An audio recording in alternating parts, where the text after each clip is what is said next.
Mahirap po kasi yung naririnig natin, napakarami. Pati po yung may aral kung nagsasalita about impeachment, marami ho akong naririnig. Kundi man kulang, mali ho yung pangunawa. Pagdating sa impeachment, kung ano ba ito, ano ba nature nito, yung proseso, ano ba yung legal concept na nasa likod nito. So ito po yung pangunahin na constitutional basis ng impeachment. Again, impeachment is accountability, kagaya po ng ating pahayag, yung ating pamagat ngayong tanghali. At yung impeachment nga ho is a formal inquiry aimed at making public officers accountable to the people. Ano ho ang constitutional basis ng impeachment? Hindi po ito hinugot lamang sa ere o kathang-isip lamang. Meron pong constitutional basis ang impeachment. Ang impeachment ho, Article 11, Section 1. Ito po yung paulit-ulit nating binabanggit na hindi maunawaan ng isang taong hinihingan natin ng isang open, fair, transparent, and credible hair follicle drug test. Ano daw yung public office, public trust, wala raw pong kinalaman yun. Mali. Yun po yung pangunahing constitutional provision or precept behind the impeachment. Araw ho ng Thursday, January 22, 2026, sakto. Alas 12 po ng tanghali, oras po ng pananghalian, at marami po tayong mga mahalagang pag-uusapan. Ang atin pong pamagat ngayong araw, impeachment is accountability. Pero bago po tayo magpatuloy, batiin ko lamang yung mga nauna na kasama natin at Melanie Labares, K7D, maraming salamat. At si at GB636, meron din tayong nanonood from Singapore at Prayer Warrior 61473. Hello din sa iyo. At kay Mara Abunda, maraming salamat sa iyong paalala na mag-iingat ako palagi.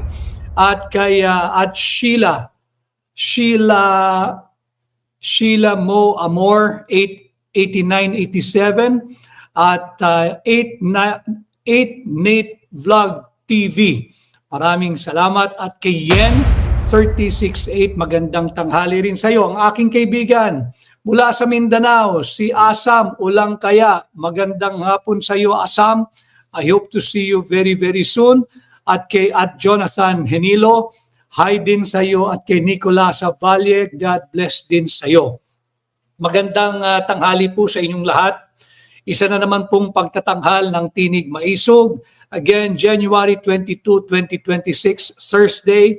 Oras po ng pananghalian, hinihingi ko po ang inyong pahintulot na ako ay papasukin ninyo sa inyong mga tahanan, sa inyong mga silid, sa inyong opisina, sa inyong sasakyan, kung nasan man po kayo ngayon.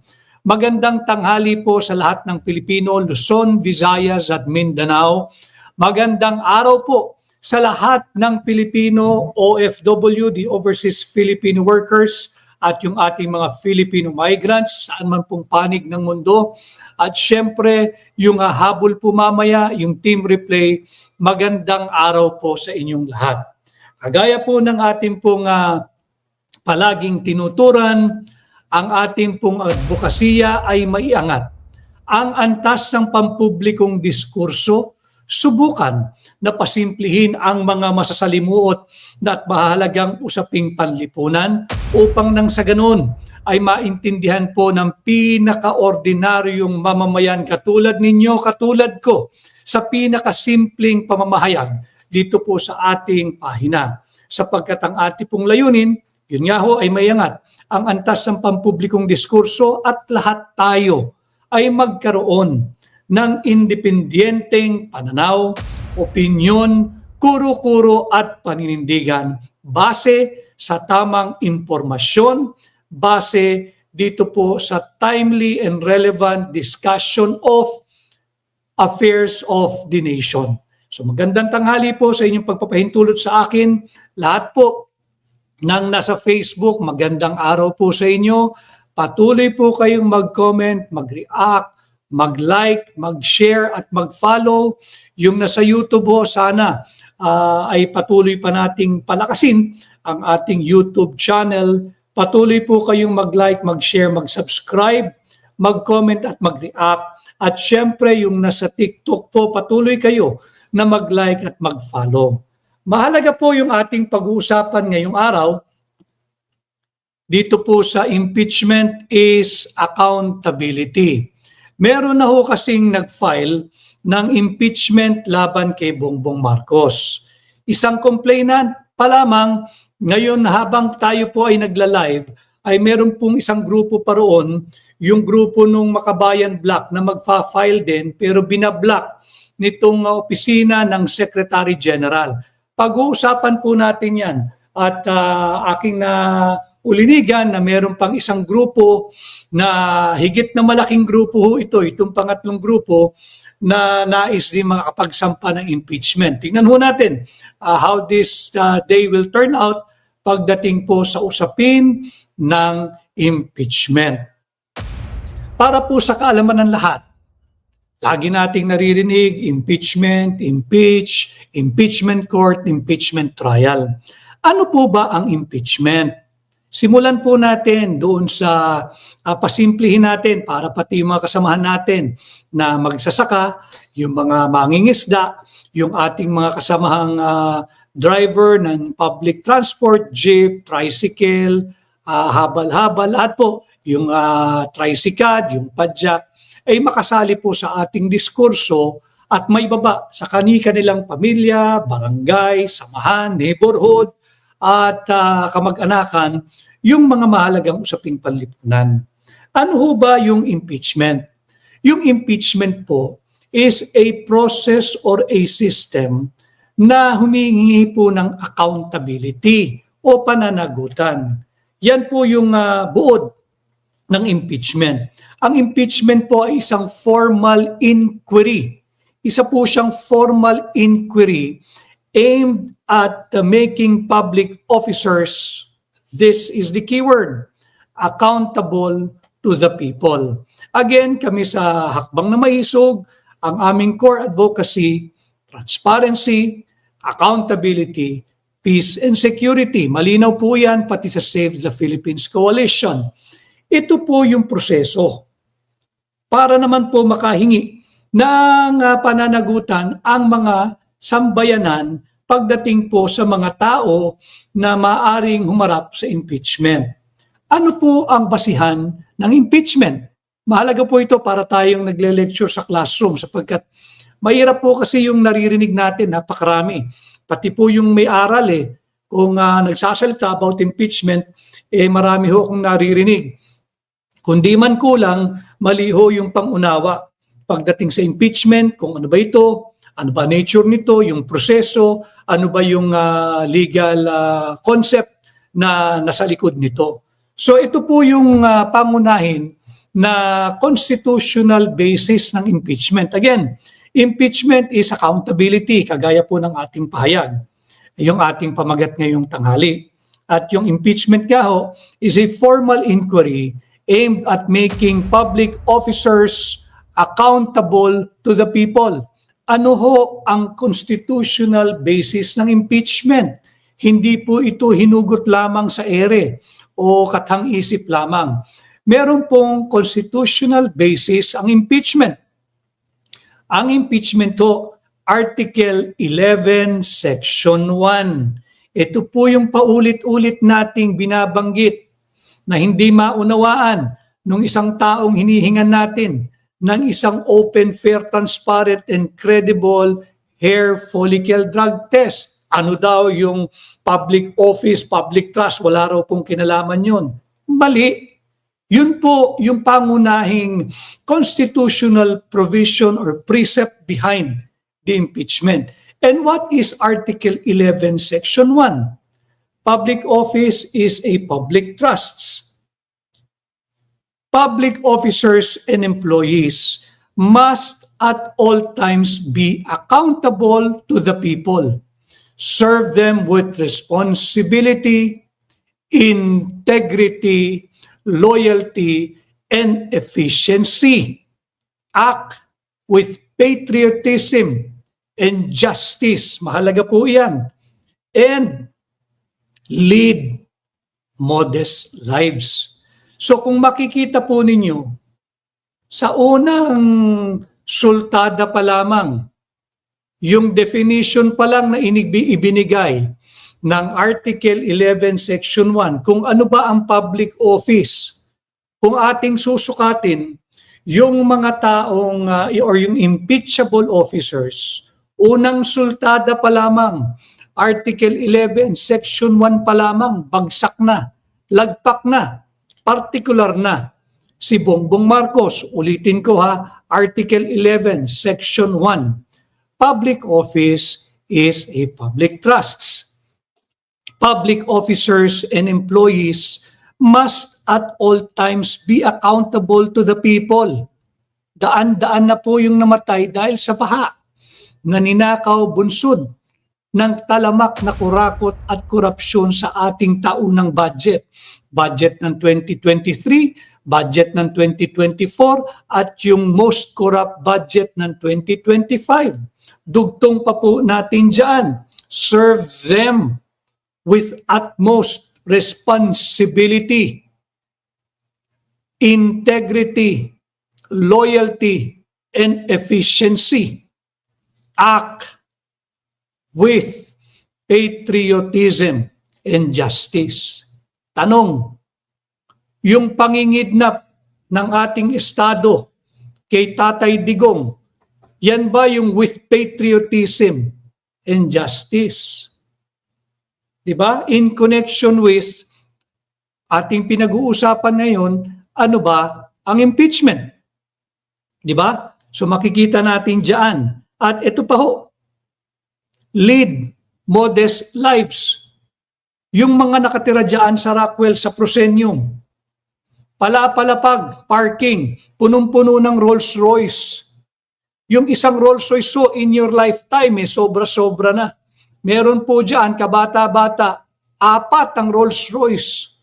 Kapal na mukha nito. Congressman ito, 4 ang Rolls Royce. Yan ba ang modest life? At ang tanong, saan mo kinuha yung pambili mo ng Rolls Royce? 4, hindi ko na kontento. Hindi na kontento sa isa kundi 4. No? Pero mahalaga din na ilagay po natin sa tamang konteksto nga po itong impeachment. Ang tao pong na-impeach, pag sinabing si ganito ay na-impeach, hindi ho nangangahulugan na ikaw ay guilty na. No? Ibig sabihin lamang, nung sinuri ng mababang kapulungan ng House of Representatives, sufficient po in form and substance yung iyong complaint at nagbutuhan sila at trinansmit na po halimbawa yung complaint, yung impeachment complaint sa Senado. Na-impeach ka, ibig sabihin may probable cause.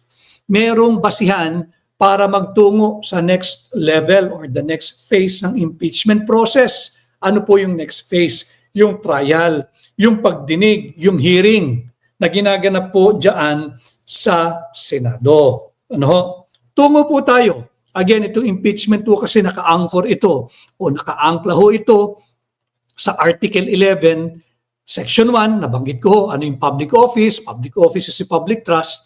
Tanong, sino-sino ba yung maaari lamang humarap sa impeachment? Alam ho ninyo, yung enumeration ng ating saligang batas ay exclusive.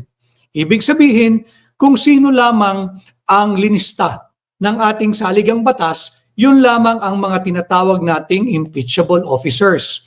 Kapag ka ikaw ay wala doon at hindi sinasabing ikay impeachable officer, ibig sabihin hindi ka saklaw ng impeachment process. So tutungo po tayo sa Article 11 pa rin, Section 2. Ano po yung Article 11, Section 2? Ito po yung listahan, talaan o enumeration kung sino-sino ba yung mga impeachable officers.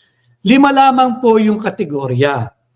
Yung Pangulo, yung Pangalawang Pangulo, yung mga hukom o mahistrado ng Korte Suprema, yung mga pinuno at miyembro ng Constitutional Commission, kagaya ng COA, yung Commission on Audit, kagaya ng COMELEC. si chairman na technical glitch, impeachable po yan eh. At yung panglimang uri ng impeachable officers sa listahan po ng Article 11 Section 2 ay yung ombudsman. So meron na po tayo, Article 11 tayo muna, Article 11 Section 1 at Article 11 Section 2. Kaya po yung ginagawa po ng EPAL na politiko na nagsampa ng panibagong plunder case laban sa pangalawang Pangulo, EPAL lang po yun. EPAL politics in full display. Bakit? Either EPAL siya talaga o hindi niya alam ang kanyang ginagawa. Sapagkat kung susuriin mabuti, babalik ko tayo sa Article 11 Section 2. Maaari mo lamang tanggalin ang mga impeachable officers. Sino-sino yan? Sa kasalukuyan, presidente, vice-presidente, ang mga miyembro ng Korte Suprema, yung mga hukom, yung mga maestrado, yung mga pinuno at miyembro ng Constitutional Commission at yung ombudsman. So hindi uubra yung plunder. Yung plunder po na isinampa sa pangalawang Pangulo, propaganda na naman.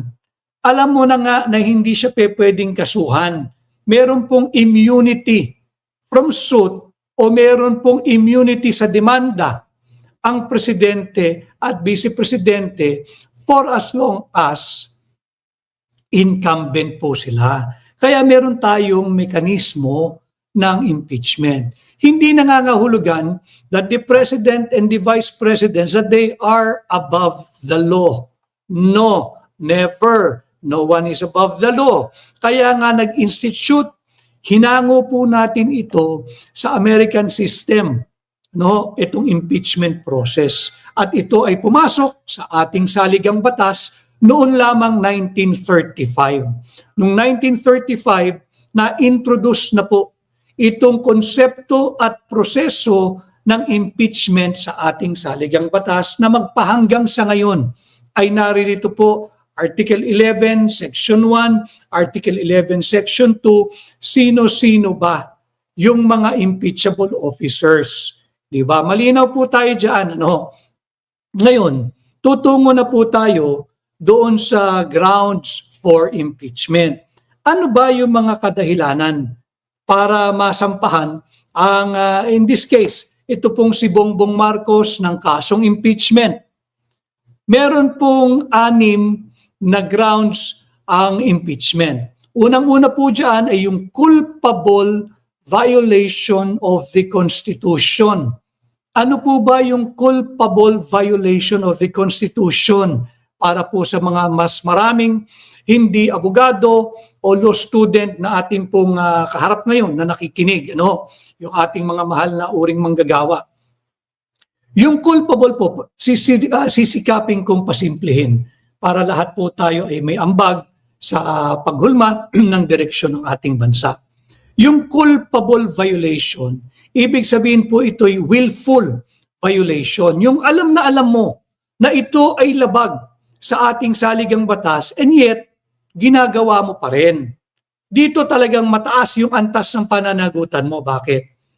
Alam mo na, nalabag sa saligang batas yung ginagawa mo pa rin, or ginawa mo pa rin, or patuloy mo pa rin ginagawa.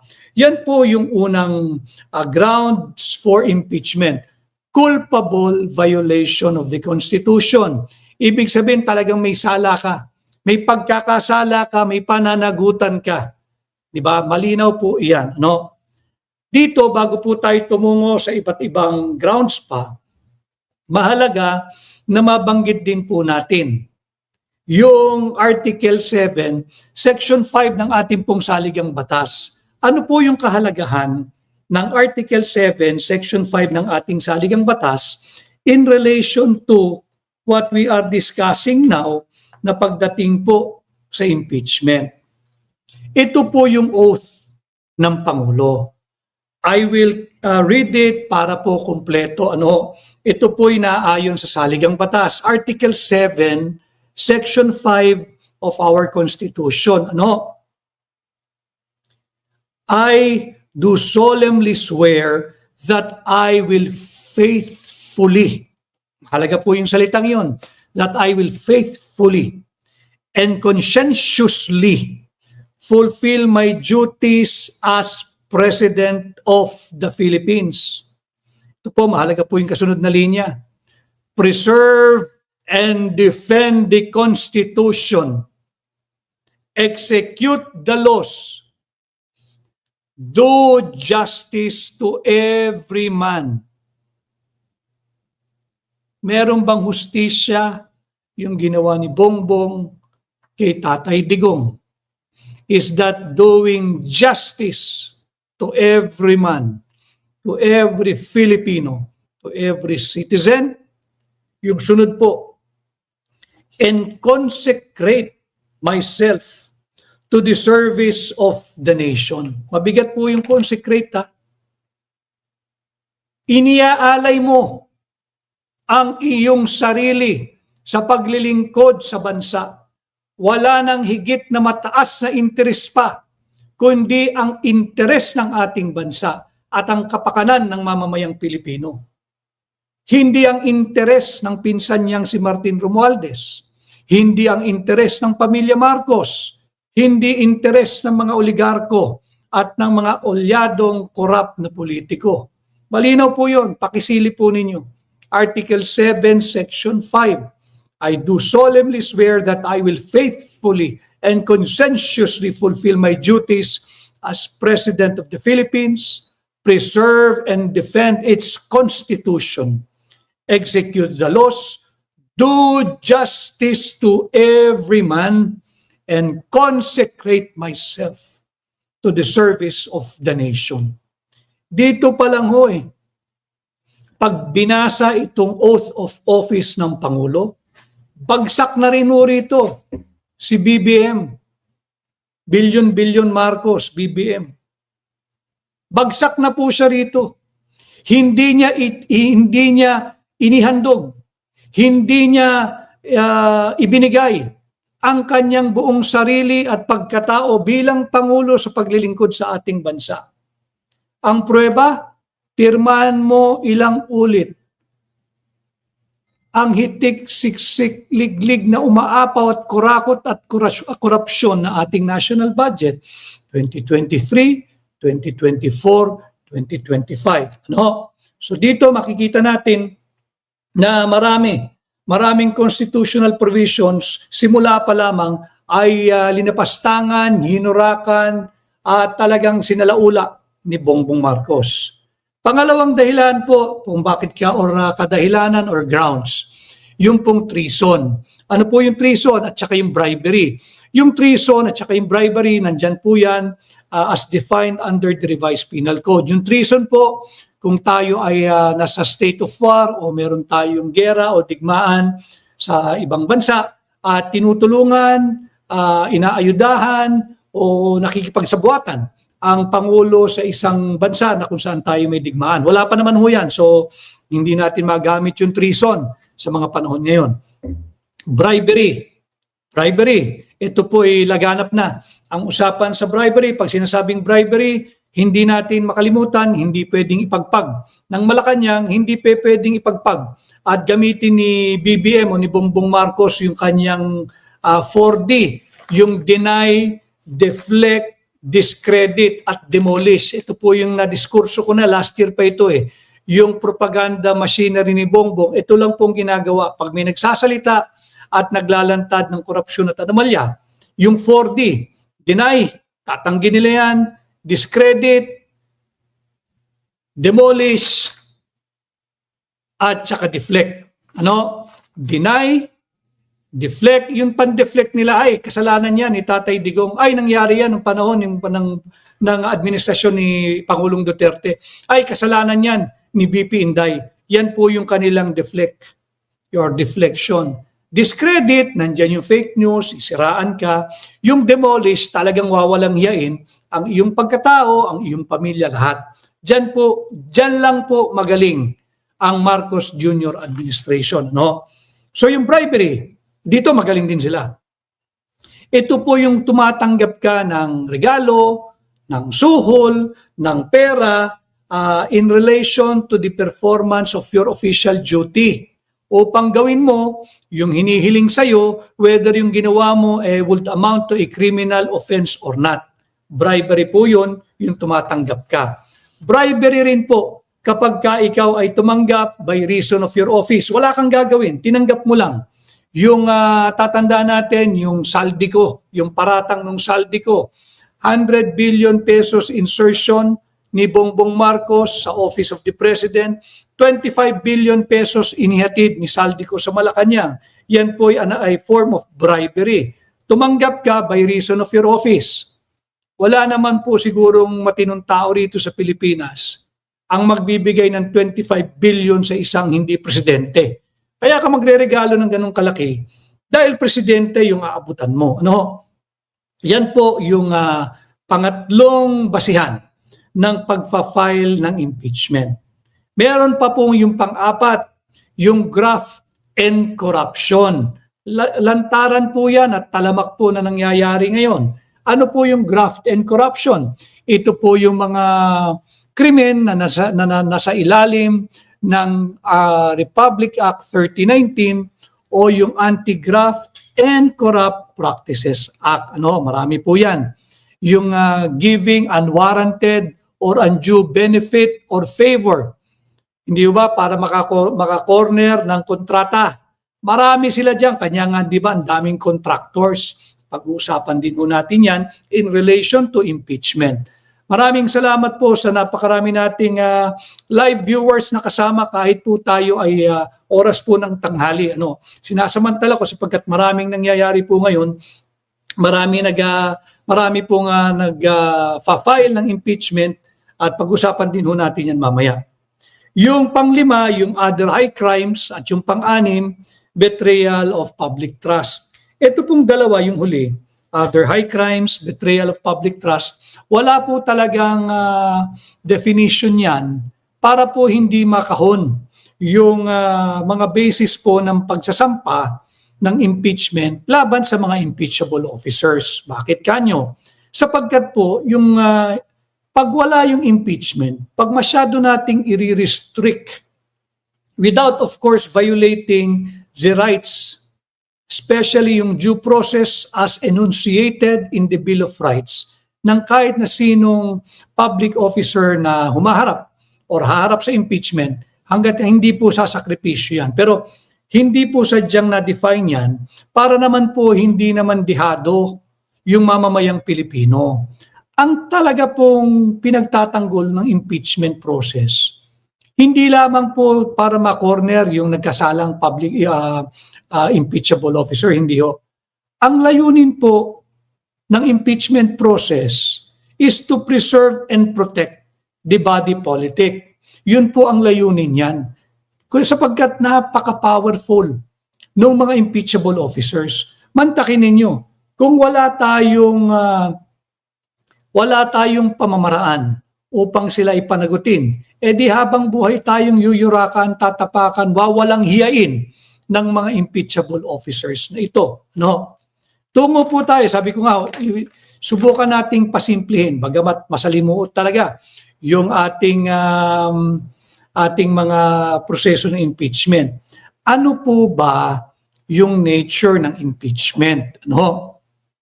Lagi po niyong naririnig, ang impeachment is more political than legal. Tama po yun sa kabilang banda, pero hindi po yun ang kabuuan. While the nature of impeachment, ang tamang pananaw po dito, pareho po itong political and legal process. Bakit po political? Para po maunawaan ninyo, para hindi po kayo budulin ng mga congressman ninyo kada distrito. Baka kasi umabot sa punto na bakit hindi ka pumirma ng impeachment? Singilin po natin. Sapagkat, ulitin ko ito pong impeachment, inarmasan po tayo ng ating saligang batas. Pangbalanse po ito. This is a form of check and balance. Di ba? Dito sa mga kapangyarihang impeachable officers, again, sino-sino po iyan? Article 11, Section 2. Ang presidente, ang vice-presidente, ang mga maestrado o hukom ng Korte Suprema, ang mga pinuno at miyembro ng constitutional commissions at ang ombudsman. No? Binigyan tayo ng armas eh. Hindi tayo hinayaang nakahubad ng ating saligang batas. Binigyan tayo ng armas upang gawin nating accountable. Lalong-lalo na sa ating panahon ngayon, si Bongbong Marcos. So, pag yung mga kongresista po ninyo, ang dami na hong pumapasok na mga balita na may pangalawa ng impeachment complaint. Ang problema, ayaw daw aksyonan o ayaw tanggapin. Ito po'y kanina, inaantay ko lang po yung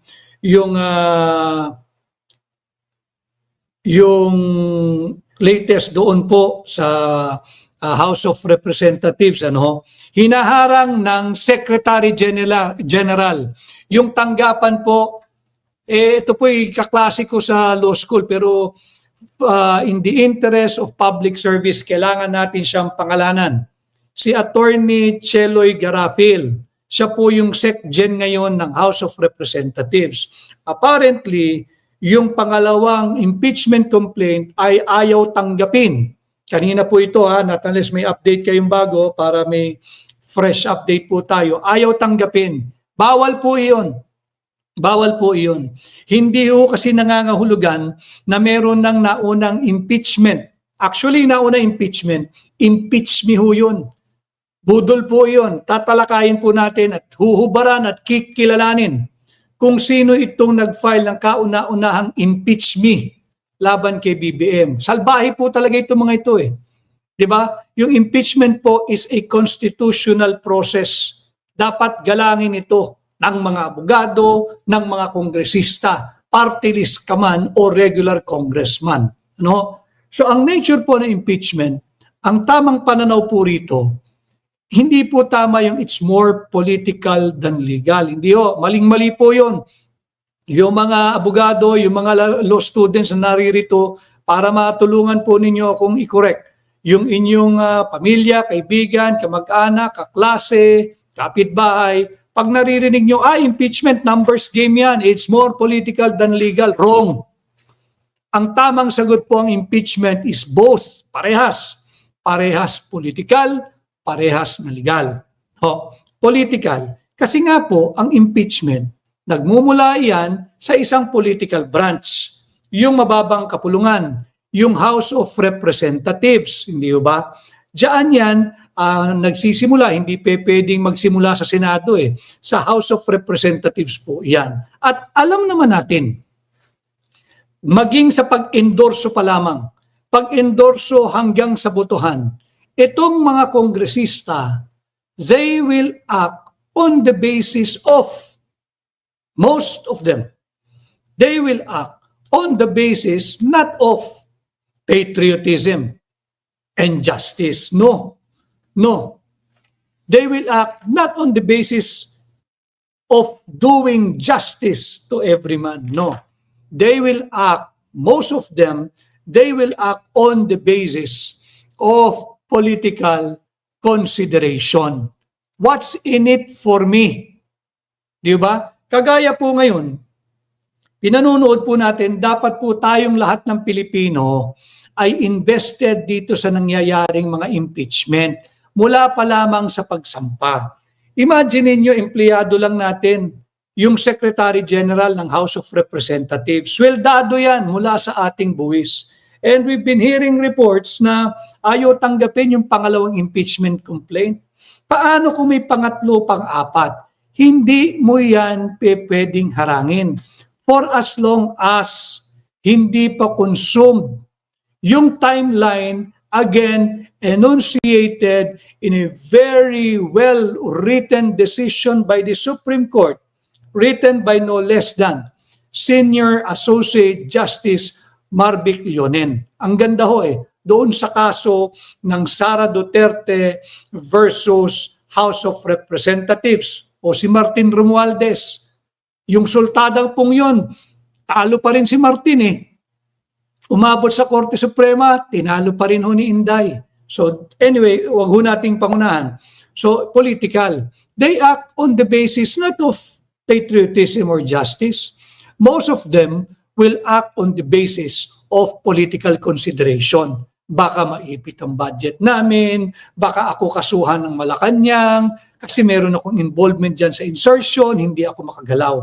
Pag yan po ang reasoning ng inyong mga kongresista, wag po ninyong iboto sa susunod na halalan. Magpalit kayo ng kongresista. Bakit? Transactional po yung inyong kongresista. Wala pong pagmamahal sa bansa yan. Walang pagmamahal sa Pilipino. Sarili lang nilang iniisip nila. Yan po yung masaklap na katotohanan. That is why importante na invested po tayong lahat. Pag-usapan natin yung kahalagahan nitong impeachment. Impeachment, again, is accountability. Impeachment is a formal inquiry aimed at making public officers accountable to the people. Legal, sinasabi po natin, impeachment is both political and legal process. Ano?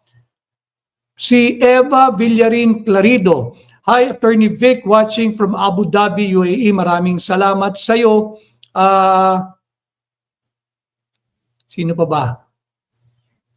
Si at Juanito Nueda, God bless po sir, God save the Philippines. Maraming salamat. At Makulet 9339, nagsasabuatan lahat ng nakaupo. Tama po yan, pag-uusapan din natin yan. Ngayon, legal. Bakit po sinasabing it's both political and legal? Political dahil nga po ito'y dumadaan sa isang political department sa House of Representatives. And usually, they endorse, they vote not on the basis of their patriotism or them being a patriot or their being a man of justice, but rather out of their political consideration. Or kung saan man sila nakalinya politically. Ngayon, it is both legal and political. Legal, sapagkat kinakailangan pa rin po ng pag-obserba ng due process. Mariin po at diniinan po ito ng ating Korte Suprema sa kanilang unanimous decision sa kaso ng Duterte, Sara Zimmerman Duterte versus House of Representatives. Kinanigan ng Korte Suprema si Vice President Inday Sara Duterte at sinabi niyang illegal yung prosesong naganap last year diyan sa mababang this year, 2026 na pala, last year sa mababang kapulungan.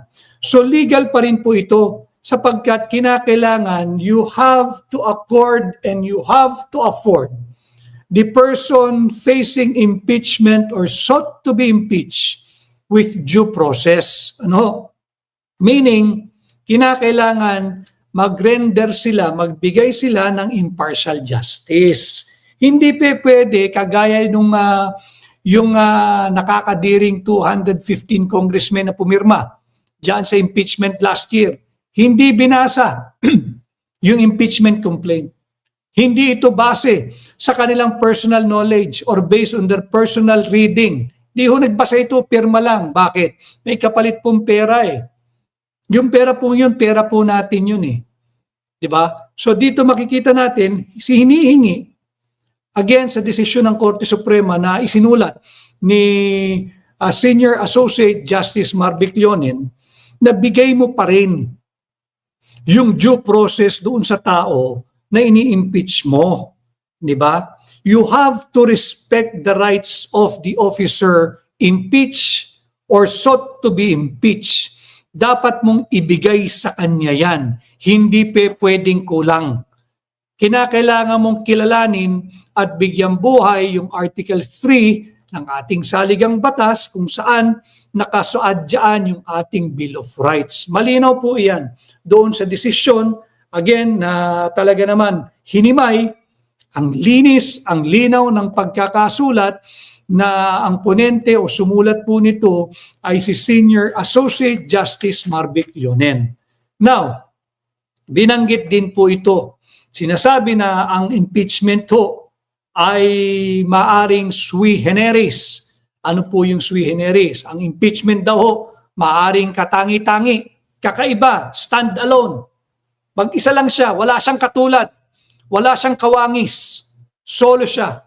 Katangi-tangi, natatangi, walang kawangis, sui generis. It may be sui generis, but it is not purely a political proceeding. Bakit po kinakailangan nating himayin? Sapagkat sa pahayagan ngayon, inendorso na raw o pinadala na yung unang impeach me complaint laban kay BBM sa tanggapan ng speaker. Huwag ko kayo mag-alala kung may mga susunod pang magpa-file ng impeachment, pwede pa pong habulin yan. Hindi naman habulin dahil hindi po tumatakbo yan eh. We all have to remember na ang Kongreso ay naka-recess ngayon or naka-adjourn pa. Hindi pa po sila in session. Pag hindi pa in session, yung mga itinakdang araw o palugit na nakasaad again diyan sa napakalinaw na desisyon ng Korte Suprema na isinulat ni Senior Associate Justice Barbie Cleonen, hindi pa po tumatakbo yan. So yung kaninang nagfa-file na ayaw tanggapin, kalampagin po ninyo yung Office of the Secretary General ng House of Representatives. Oy, mahiya ka naman, tanggapin mo yung complaint na yan. Bawal na hindi mo tanggapin yan. Kahit na sabihin mong pinadala mo na yung unang impeach me sa tanggapan ng speaker, walang pakialam yun, walang kinalaman yon, sapagkat wala pang session. Hindi pa tumatakbo yung 10 session days at 3 session days. Basahin mo yung desisyon ng Korte Suprema na isinulat ni Senior Associate Justice Barbie Cleonen, malinaw doon, nakasaad doon yung tamang bilang. So, hindi pwedeng sabihin purely political. Kaya dapat kung may mga susunod pa na magfa-file ng impeachment, walang magagawa ang SecGen ng House of Representatives kundi tanggapin yan. Hindi ba sumabit na dyan yung napakaangas na SecGen, akala mo miyembro din ng Kongreso, yung bata ni Tambi, ni Martin Romualdez, si Reggie Velasco, kumakaasta akala mo elected din siya, glorified secretary ka lang naman dyan, napuna din siya dyan ng Korte Suprema. Why are we discussing this? Even the personalities involved. Sapagkat alam ho ninyo, kahit kayo, kahit tayong lahat, kahit ako, we have to be invested sa issue usapin ng impeachment. Bakit? Ang impeachment po ay isang proseso na ang accountable po sa tao, hindi lamang yung taong ini-impeach, hindi lamang yung public officer na ini-impeach, hindi lamang yung taong na-impeach, whether presidente ka, pangalawang pangulo ka, miyembro ka ng Korte Suprema, miyembro ka ng Constitutional Commissions, or ikaw yung ombudsman. Ang sinasabi po ng ating batas at ng desisyon na isinulat ni Senior Associate Justice Barbie Cleonen, those who participate in the process, meaning the impeachment process, are as accountable to their people. Lino po yun lahat po ng kasali at gustong sumali, kabahagi at gustong maging bahagi ng impeachment process, you are as accountable to our people as those who are made the subject of the impeachment. Meaning, yung mga nag-file o yung filers, accountable po yan sa tao. Bakit? Hindi mo pwedeng lapastanganin ang ating saligang batas at paglaruan ang isang proseso na ang layunin ay to protect and preserve the body politic and to promote and push for the interest of the body politic. Sino po yung body politic? Tayo po yun. We, the sovereign Filipino people. Tayo po yung soberanya So, DOJ, yung mga pulis, yung mga nagbubuwis ng buhay, huwag niyong pagtakpan, yung mga nabubuhay sa buwis, wala pong inciting to sedition. Wala pong sedition.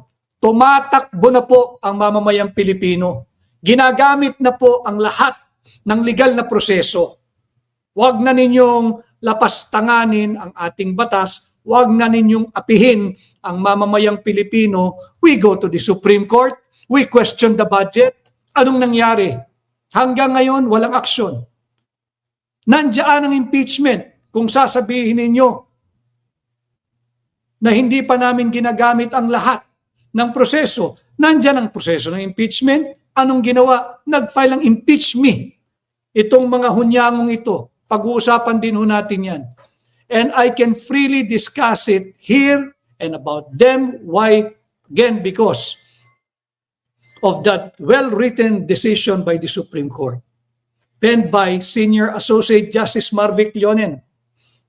Po sinabi niya, those who participate in the process are as accountable to our people as those who are made subject of impeachment. Sino-sino po yan? Yung mga filers, yung nagfa-file ng impeachment. Yung SecGen, huy, accountable ka sa taong bayan. Huwag kang mag-asta na may mandato ka at halal ka rin at ikay nandyan sa Kongreso. Wala. Ang trabaho mo pag may nag-i-endorso ng impeachment, tanggapin mo lang. Malinaw yun. Ang linaw-linaw doon sa desisyon ng Korte Suprema. Ang linaw doon sinabi rito, basahin ko para kay SecGen, sakaling may magpabot sa kanya. The Secretary General, si SecGen ho yun, nor the Speaker of the House is granted by the Constitution any discretion to determine when this period commences. Yung pong pinag-uusapan natin, kung ilang session days para may endorso, mai-refer yung impeachment complaint. Wala pong karapatan yung SecGen. Napigilan yung pagtanggap ng mga succeeding o ilan pang impeachment complaint na mag-aain laban kay Bongbong Marcos. Huwag niyo pong harangin. Huwag ninyong harangin. Meron po nagpadala sa akin na update po ito na si BBM daw po ay under medical observation. Ang condition ay stable. Hindi po magbabago at hindi po lalamig ang ulo ng tao sa lantarang pagnanakaw, kurakot at korupsyon kahit may sakit pa. Ang taong itinuturong mastermind o nasa likod ng trilyong pisong pambubudol, pagnanakaw at plunder. But salamat doon sa nagpadala ng update.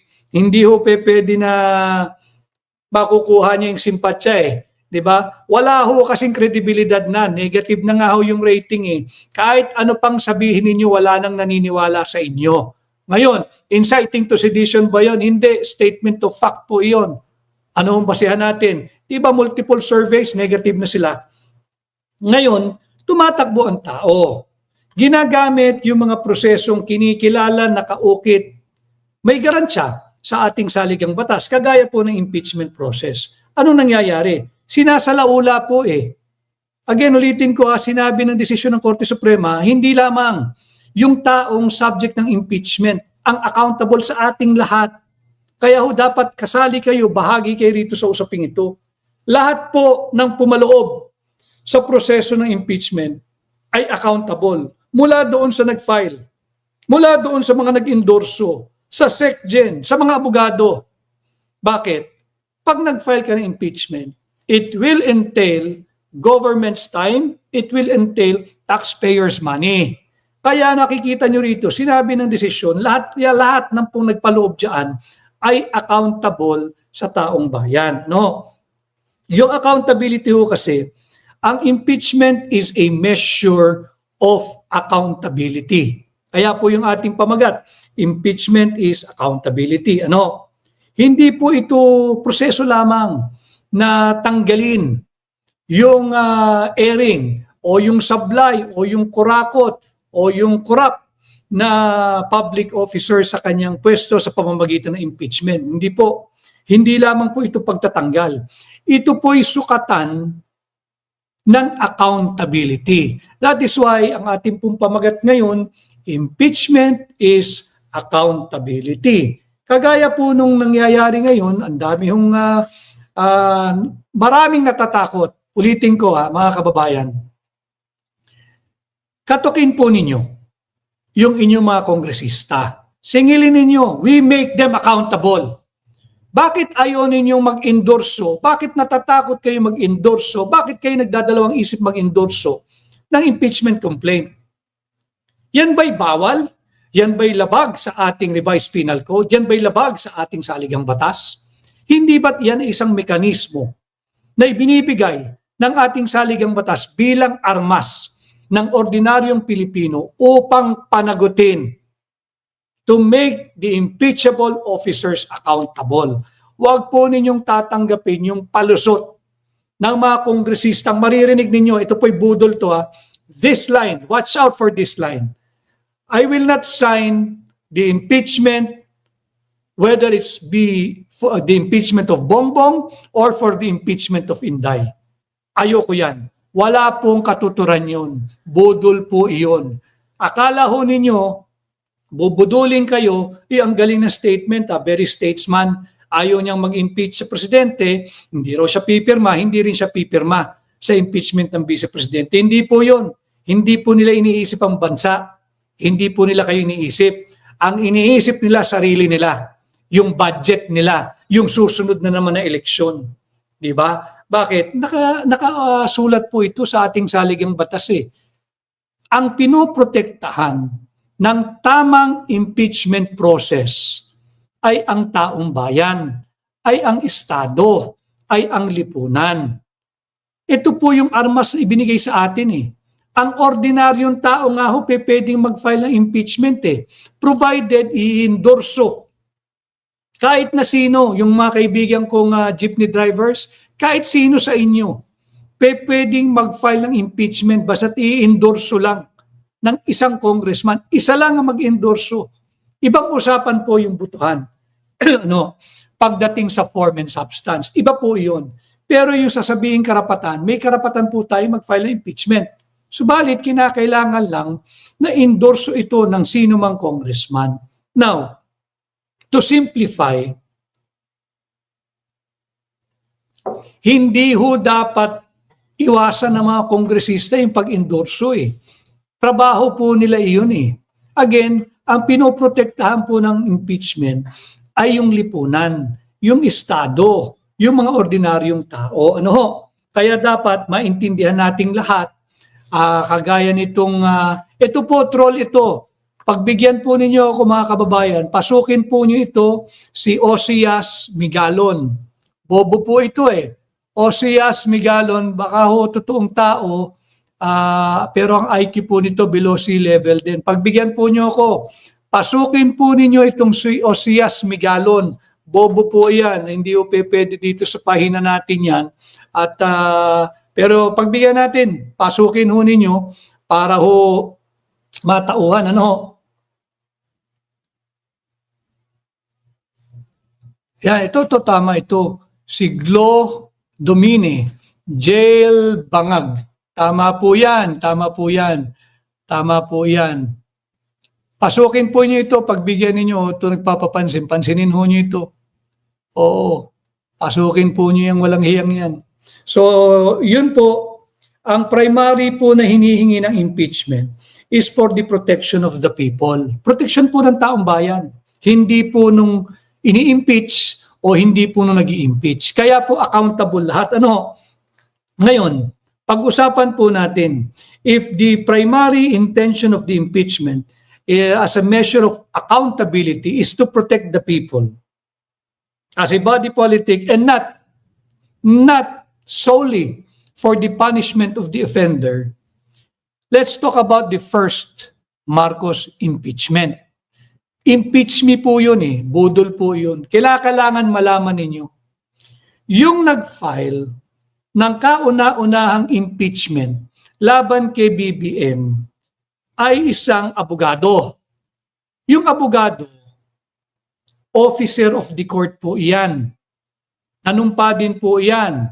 Bago naging abogado, kahit pumasa ka sa bar exam, kinakailangan kang manumpa sa Korte Suprema. No? At bilang officer of the court, mas mataas po yung antas ng demeanor o pag-uugali o karakter ang inaasahan sa mga abogado. Bakit? Ganun po talaga eh. Talaga pong mataas yung standard ng profesyong yan. Sino ba yung nag-file? A certain attorney, Andre De Jesus. Bakit siya dapat pag-usapan ng banggitin? Sapagkat doon sa desisyon po ng Korte Suprema na napakagandang isinulat ni Senior Associate Justice Marvic Leonen, ulitin ko sinabi niya, lahat ng sasali diyan sa proseso ng impeachment ay as accountable to our people as those who are made the subject of impeachment. Pati po yung nag-file. Ngayon, sino po yung makapal ang muka na kongresistang nag-endorso nung impeach me? Okay lang mag-endorso, pero wag naman yung impeach me. Kaya po ito nag-endorso, inuunahan po nila yung mga lehitimong impeachment complaint. Bababuyin na naman po nila yung proseso. Kaya po hindi tinatanggap kanina ng Office of the SecGen yung pangalawang impeachment complaint. Dahil daw po may nauna na. Yung pangalan po ng party list, Pusong Pinoy. Wala pong puso sa Pinoy, itong Pusong Pinoy. Hindi ko alam paano nananalo ito. Ang pangalan po ng kongresista ay si Congressman Jet Nisay. Kunin po niyo mga pangalan ay meron tayo palang ano niyan, nung kanilang press release.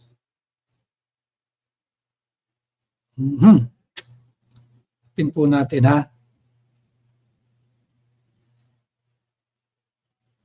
Ito po, makita ko lang.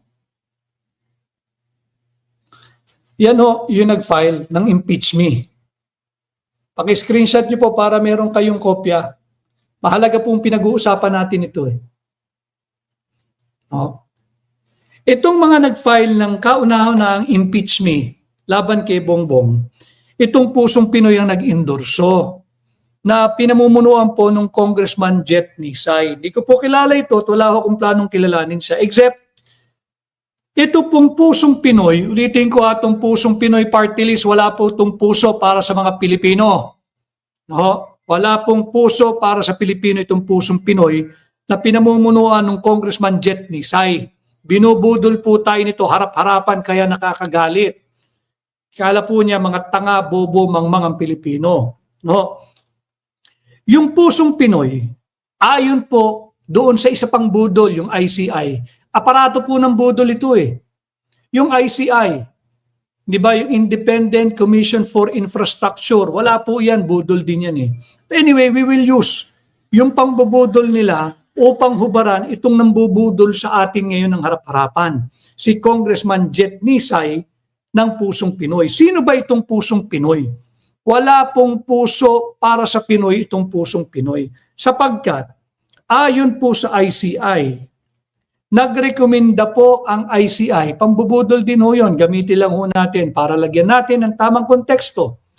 Yung si Jet Nisay na pinuno ng Pusong Pinoy, ito po ay narirekomenda na sa ombudsman na kasuhan ng kasong kriminal at administratibo. Dahil itong si Congressman Jet Nisay ng Pusong Pinoy kasama sa tinatawag na contractors. Katunayan, doon sa listahan ng ICI na pinadala sa ombudsman, top 4, number 4 po itong Pusong Pinoy ni Congressman Jet Nisay na nag-endorso ng impeachment complaint na ifinail ng a certain attorney Andre De Jesus. Hindi po sila ngayon maaaring magsabi sa atin na sila ay mga pribadong tao o kaya ilalibel tayo. Hindi. Bakit? Sabi po mismo ng Korte Suprema, lahat ng pumalaot, lahat ng pumaloob, lahat ng nakisawsaw sa proseso ng impeachment ay as accountable to the people as those who are made the subject of the impeachment. Kasama po yung nag-file, yung nag-endorso, si SecGen na astang congressman na rin, wala namang mandato, tanggapin mo yung mga nagfa-file ng impeachment dyan. So, ito pong si Pusong Pinoy, bakit naman siya naging contractor? Sapagkat ayon po sa budol na ICI, ito pong Pusong Pinoy na rinekomendahan ng kasuhan ng kriminal at administratibo, siyang nagmamay-ari ng JVN Construction and Trading. So itong si Jet Nisay ng pusong Pinoy na wala pong puso para sa Pinoy ang nagmamay-ari ng JVN Construction and Trading. Budol impeachment complaint po ito. Kaya hindi dapat harangin yung mga iba pang magfa-file ng impeachment. Sapagkat kaya ho sila nag-file ng impeach me laban kay BBM para lang po magkaroon ng 1-year ban. They're just buying time. Alam nila mabahong-mabaho sila, ayaw na po sa kanila ng tao. Alam po nila yan. Napakaraming negative na po na survey after survey after survey after survey. No? Now, sabi rin ng ICI dito kay pusong Pinoy na wala pong puso para sa Pilipino, hindi na dapat nananalo yan eh. Lawmakers should not be engaging in private business in conflict with their official duties. In short, bawal ang kontraktor, bawal si Jet Nisay, bawal yung pusong Pinoy. Mahiya ka naman, nag-endorso ka pa, ang kapal naman na mukha mo. Now, sabi pa ng ICI, it must not sway the procurement process and should not participate in or for the benefit or should not participate in or benefit from government contracts. Ano ho? Yan ay malinaw na sinabi ng ICI kung saan rinikomenda niya kasuhan ng kriminal at sibil na kaso itong pusong Pinoy.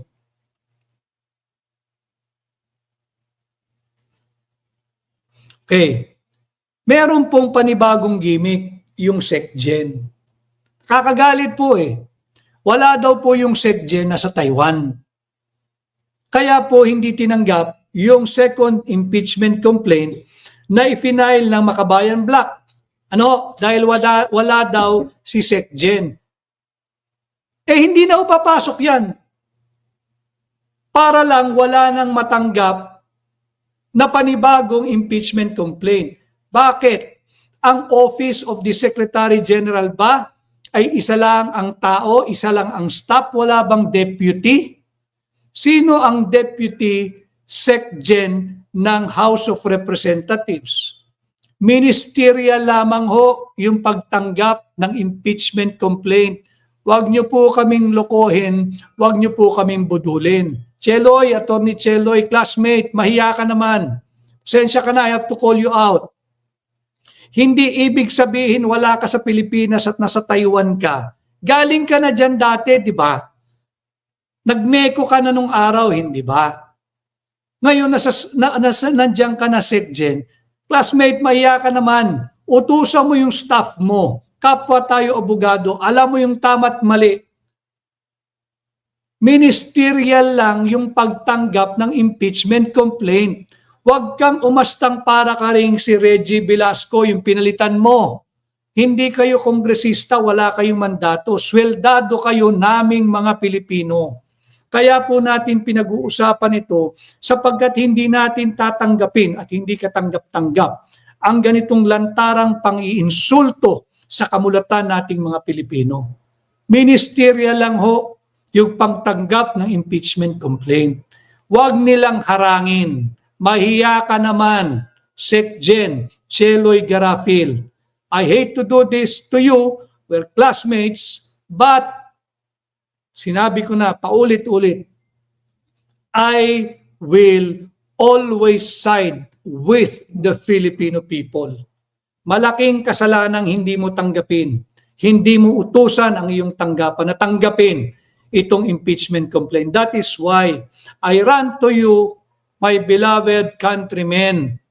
Lahat tayo dapat invested dito. Kalampagin natin itong House of Representatives, itong SecGen, itong Attorney Cheloy Garafil. Huwag naman, huwag mong gawin yan. Utusan mo ang iyong deputy, ang iyong staff. Huwag ninyong gawing mangmang. Harap-harapang pambabastos yan sa aming mamamayang Pilipino. Tanggapin ninyo. Kung walang kasalanan si Baby M, bakit ba masyado ninyong bine-baby? Hindi ba't pag presidente ka, lahat ng resources na sa'yo, hindi dapat hindi tanggapin ang impeachment complaint. Bukas, sarado ang Kongreso, Biyernes eh. Friday, Saturday, sarado eh. Paanong Monday kung wala pa rin yung SecGen at talagang umalis siya ng 1 month? Ibig sabihin wala nang ibang impeachment complaint na makakalusot. Bawal po iyan. Kalokohan po yan, panloloko po yan. Kaya dapat natin pinag-uusapan yung ganitong napakahalagang mga usaping panlipunan. Ano? Pag-usapan natin ito, kinakailangan lahat kayo kasali. Mantakin ho ninyo. Kontrolado na nila ang Department of Justice. Kontrolado nila ang Ombudsman. Magandang simula ng investigation ng Blue Ribbon. Ano hong ginawa? Tinanggal si Chairman Dante Marcoleta sa Blue Ribbon. Tinanggal din yung Senate President. Bakit? They want to control all agencies and departments of the government.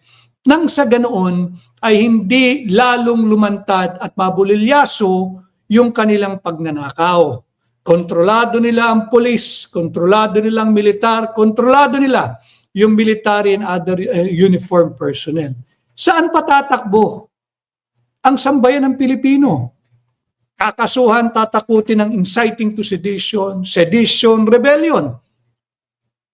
Ginagawa yung naayon sa saligang batas. Hinaharang ninyo yung mga nagbubuwis ng buhay.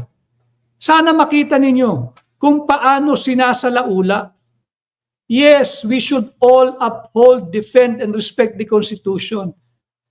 But moms, sirs, ito ba? May tuturing nyo pa? Na respeto, pagtaguyod, pagprotekta sa ating saligang batas? Ayaw tanggapin yung another impeachment complaint laban kay BBM dahil wala daw yung SecGen? Wala bang staff yung SecGen? Nandoon naman yung kanyang deputy.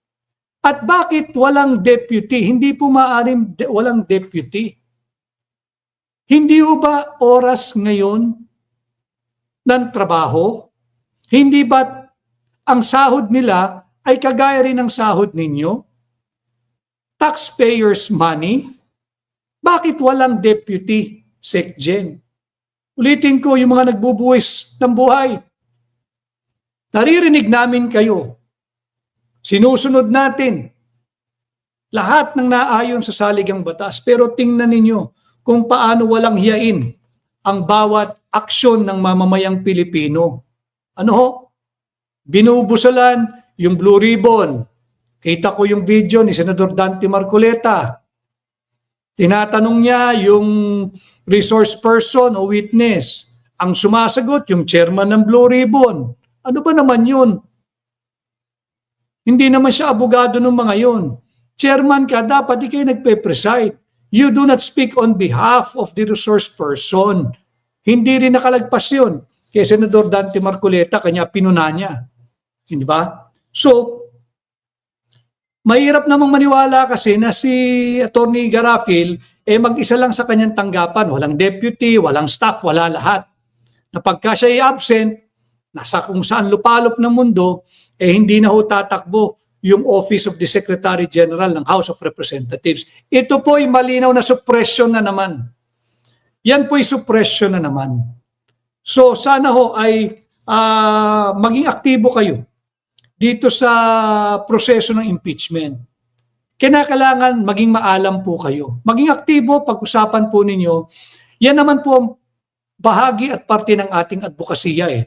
Sikapin ko na mapasimple, mapababa yung komplikadong usaping panlipunan para po lahat kayo kasali. Kagaya po rito, yung impeachment is accountability. Hindi po ibig sabihin pag ikinasuhan ng impeachment, guilty ka na. Hindi po ibig sabihin pag na-impeach ka, guilty ka na. Hindi po. ito po ay sukatan ng iyong accountability. May trial pa po rito may pagdinig pa na kung saan ibibigay lahat ng due process sa iyo na nakasulat at may garansya, nakaukit sa ating saligang batas. Malinaw po iyan sa desisyon ng ating Korte Suprema. Malinaw po iyan at wala pong diskresyon ang Secretary General, pati na ang Speaker, pagdating diyan sa impeachment. Kinakailangan nilang tupdin, basahin ninyo yung napakalinis, napakagandang desisyon ng Korte Suprema. Pinagtiyagaang himayin ni Senior Associate Justice Marvic Leonen. No? Yan ang dapat ninyong pagtuunan ng pansin. Pag-usapan po natin itong impeachment. Dami pong sumali, maraming salamat sa mahigit 1,000 nating live viewers. Si Prayer Warrior ng Singapore, at Yen 36.8 ng Japan, at Emil Domarilla ng Dubai, Norma Talenjali ng Hong Kong or Talenhali, at Luz Marie Baguio or Marie, Mariam Dashra ng Toronto, Ontario, si Jolen Balanhay ng South Korea. Marami pong salamat pala doon sa ating mga kasama sa Hakbang ng Maisog, South Korea, na akin pong nakapanayam nung isang gabi. Araw po yata ng linggo yun, aking silang nakasama. Mabuhay po ang Hakbang ng Maisog, South Korea. Ganon din ang Hakbang ng Maisog, Switzerland. At kayo po'y nagpadala ng tulong dyan po sa Hakbang ng Maisog, Cebu. Ginagamit po yan para dyan sa Duterte Kitchen. Maraming salamat. At syempre yung invitation po ng Hakbang ng Maisog, Kuwait, si Myra Taurus, natatanggap ko yung iyong mga mensahe at invitation. Sisikapin ko pong mapuntahan kayong lahat. At no promises do, but pilitin po natin. Si Grace Hernandez from Edmonton, Canada, maraming salamat. Si Daisy Marinoli ng Taipei. Oy, Daisy, hanapin mo nga dyan si Attorney Cheloy Garafil. Si Daisy po, Daisy Marinoli ng Taipei.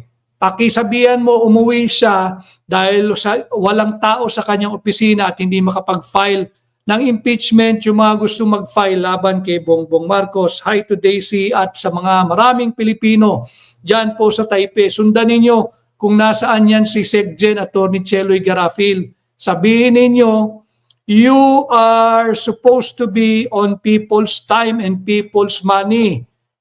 What are you doing here in Taipei?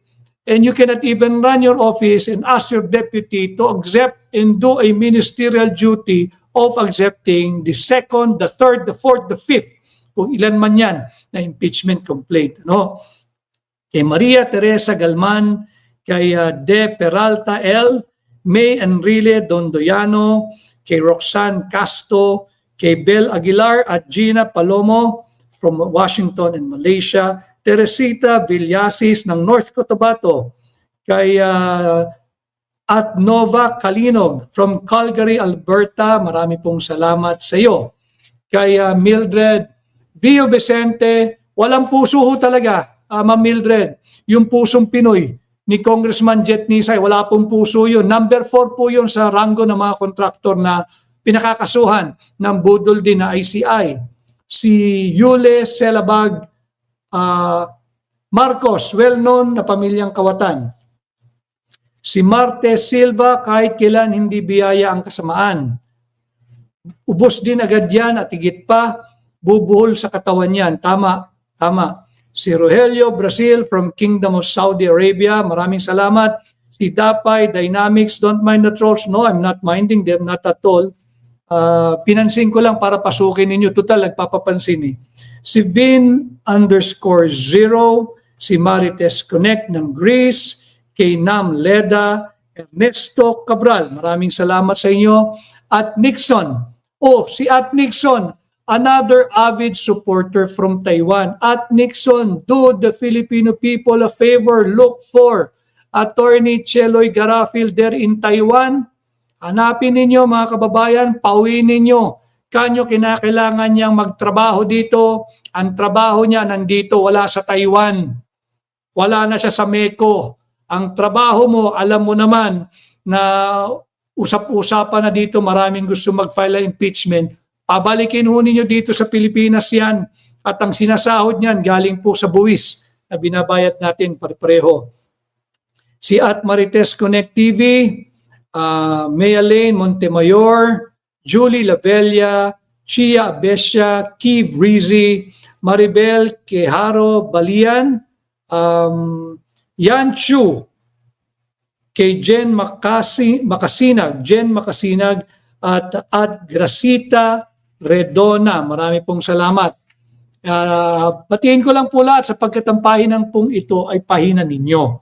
At wala po ako rito kung wala po kayong nakasubaybay at patuloy na sumusuporta. Fashionista 1969 ng Bangkok. Mukha nga itong fashionista dahil nasa Bangkok. Si Cristina Villanueva ng New Zealand. Evelyn Pasillos ng Paris. Si Jimin Wumut Kanakan. Keep going, attorney. Salamat sa pakikipaglaban para sa kapakanan ng citizenry. I want to have a well-informed citizenry. Pagmulat po kayo, hindi po nila tayo maiisahang muli. Huwag po tayong pabubudol muli. Kanya sinisikap po nating pasimplihin ang mga mahalagang usaping panlipunan. Ano? Para nang sa ganun, bahagi po kayo ng napakainit na mga usaping ito, kagaya nga po nitong impeachment. Si Elena Joquino, palayasin at itapon si Bangag. Ross Property, mahal ka ng Caloocan, attorney. Marami pong salamat sa lahat ng mga taga-Caloocan, sa lahat ng mga kaibigan natin sa Caloocan, mabuhay po kayo. Si Juliet Bawi ng Hawaii, We Love Philippines 338, Save the Philippines, yes, Save the Philippines. At si Simpleng Tagabukid, at syempre ang ating suki si Alma Mamostro. Maraming salamat sa iyo, Alma, lagi kang present. Si Leon Sam at Wind Jammer, watching from Miao City of Dasmariñas. Miao City.